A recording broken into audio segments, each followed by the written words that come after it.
It's the 14th of June 2016. I'm up here on the Rowley Hills site carrying out my butterfly walk. We've had rain over the last few days. The ground's really damp. This is probably the best day that we've had for about a week. Intermittent sunshine and there's the threat of rain again for later in the day. However, all the recent rain has certainly cleared the atmosphere, and there's some fantastic views from the site here looking over towards Birmingham. As I scan round, motorway in the distance and the flats over at Lion Farm, and looking up towards Rowley Church, and then back round and looking up towards the mast on the top of Portway Hill. I'm standing here on the water stress bank overlooking the houses, and it's probably the best time of the year to look at this site. Floriffically, it's absolutely brilliant. It's got all sorts of things here, including the very uncommon tall mouse here, hawkweed, which is probably there's only one other site for it in Birmingham Black Country as far as we know. There it is.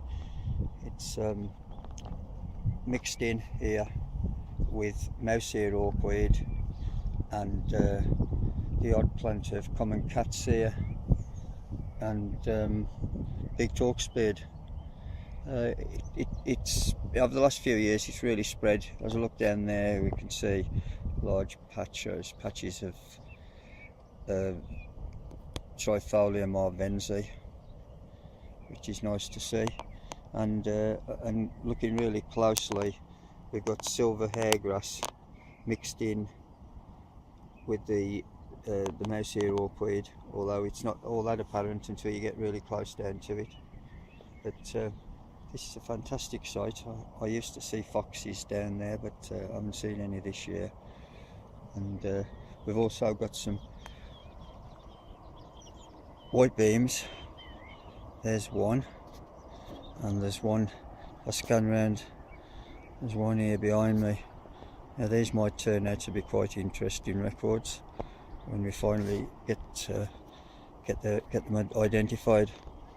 Okay, so that's just a small taster of what it's like at this time of the year. It's very nice now. There's house martins flying around, and I saw a buzzard earlier on. There isn't that many butterflies. I don't think they've quite recovered yet from all the rain. They are here, but they're well down in the grass, and I'm not really recording too many. Anyway, that's just a taster, and I'll leave you with a view looking over towards the cairn and the Wildlife Trust site. And next week this site will be visited by the assessors from UNESCO in the bid for the Black Country to become a UNESCO Global Geopark site. So best of luck with that. On the side of the hill, absolutely covering the hill. Looks really stunning at the moment, just about at its best. Again, we've got the houses down there and the motorway in the distance, and as I walk a little bit further down the slope, continuation of the oxeye daisies there on the bank.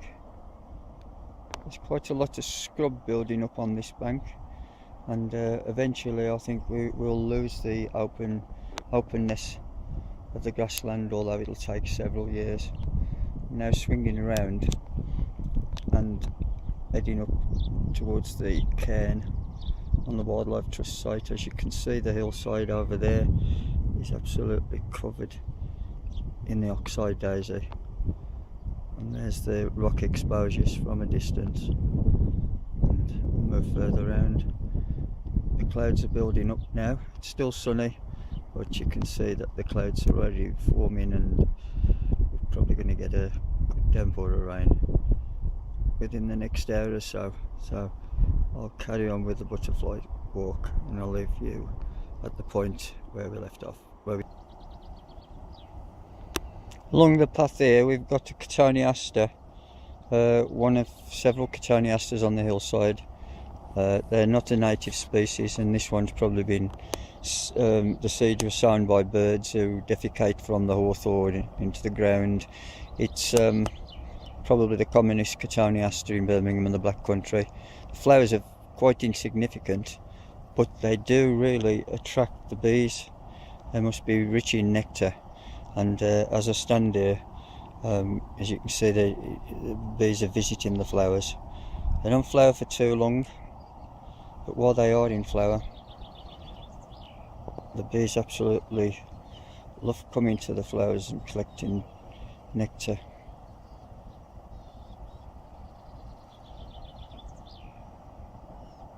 Wouldn't want too many of these on the site, but this one here is probably doing little harm and probably more beneficial to the bees than anything.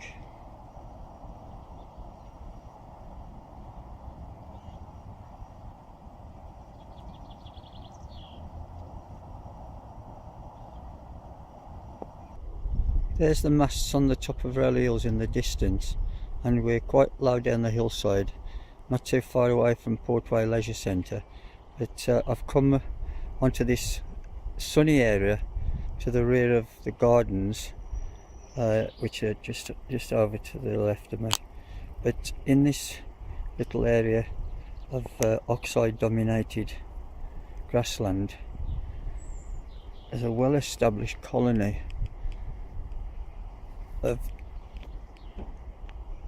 a Campanula persicifolia, the peach leaf bellflower, a very attractive plant actually, and I'm going to try and get close up to it.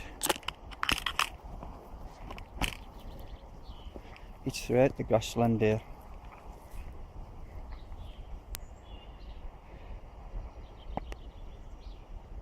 And looks very nice, stunning, quite stunning flowers. We go close, you can have a look. It's quite garden worthy plant. It's regarded as a native plant in some parts of Britain, but certainly not around here. It's well established on this bank and has been so for quite a number of years now. I think I first spotted it 7 or 8 years ago, but it's only in this one spot, and it's quite happy here. It's well mixed in with the abundant oxide daisies, and there we are. Let's just show you just how close it is to the garden. So it's obviously escaped from a garden at some time, got well established, and I've just noticed this cotoneaster, yet another one of the several of cotoneasters that we've got on the hillside. Again, it's in flower. It doesn't flower for very long, the flowers are not showy at all, but it really does attract the bees. Not sure which one this is. I think it might be Cotoneaster franchetii. Anyway, I'm just going to scan back round and leave you with a nice view of the peach. We're now moving up onto the Wildlife Trust owned land, and all of the hawthorn, or most of the hawthorn from this area, has systematically been cleared, and lots of the brambles been taken out, and there's been sowings of yellow rattle, and this took place 3 years ago. And as we walk up the site towards the cairn, you can see yellow rattle is absolutely everywhere. It's at its flowering best at the moment. This is a plant that was sown to help to reduce the vigour of the coarse grasses. It's semi-parasitic on the roots of grasses, and the result is that we've been able to get the sward reduced here, and it's theoretically it enables the other wildflowers to get a hold, and hopefully we'll get a good mosaic of wildflowers and grasses eventually. It's usually I get quite a lot of butterflies from here, but it has clouded over now, as you can see. The sky is clouded, the threat of rain is in the air. It feels quite moist and humid, but at the moment it's still okay. So I'm heading on up the path. This is the path that we've been reinstating, where we've cleared the rock face. Well, the geologists and the friends of Rowley Hills have been up here clearing the rock face, and the resulting gravel, if that's the right word, that comes off this clearance, we've been sowing it, we've been scattering it on the path. Sorry, I've just got a bit distracted because down there in the grass I've just spotted a silver wine moth. There he is. That's a species that comes into the country from Europe, and looks like it's going to be a good season for them. Anyway, back to what I was saying. Here we go, we're heading up the path. As you can see, looking around the site, it's just mainly grassland on the Wildlife Trust site, but that's what it used to be like. Lots of hawthorn. Can't touch that because the land doesn't belong to the Wildlife Trust. So we've made a concerted effort to remove most of the hawthorn from this site to turn it into a wildflower and butterfly meadow.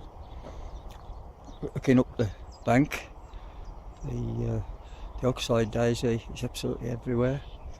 We've got some build up a scrub, and there's dog rose, foxgloves, and another quite interesting plant that seems to be on the increase in Birmingham and the Black Country is this tall plant here, which is great lettuce. It's not yet in flower, not a particularly attractive plant, but nonetheless quite an interesting one. There it is. Quite a tall thing, probably still not attained its eventual height. There are several more of them here, they really stand out now. Again, yellow rattle absolutely everywhere. There's a few more. 1, 2, 3, 4, 5, 6, 7 I can count there. Okay, so we're heading up the site towards the cairn. The path's quite good to walk on actually, and we're hoping that this other path, which had been created lower down because this one was very muddy, will now grass over, and people will adopt this upper path. Coming back round, just spotted Bonnet Companion down there in the grass on that bird's trefoil. Maybe I have to get a bit closer before he flies off. Just about to see him there. Maybe, I don't know. Plenty of bees. Back up and round, and now we're heading up towards the cairn and the seating area. In a week's time, that's the week June the 23rd onwards or thereabouts. Anyway, it's next week. The assessors from the UNESCO, Black Country's UNESCO bid to become a global geopark, will be visiting the area, and one of the sites that they'll come to is this one. This is our interpretation sign on the top of the cairn. It has took a little bit of damage, but it's still there, fortunately. Here's the seating. I need to do a litter pick. The litter's quite bad here at the moment, but it won't take long to clear it up. And now I'm heading up the bank. Cleared this path slightly. This was covered in brambles last year. We had a good go at it in the winter, and as you can see now, we're getting up onto near to the rock face.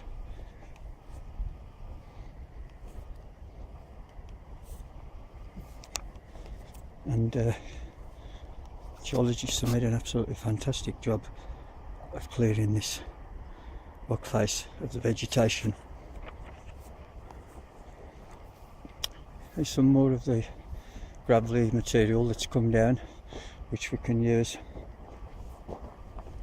to put onto the path and around the seating area. And there you can see, just at the moment I'm being sidetracked here by a pair of smallies having a little aerial battle. Anyway, there's the fantastic geology that's here. This is the spheroidal onion skin weathering.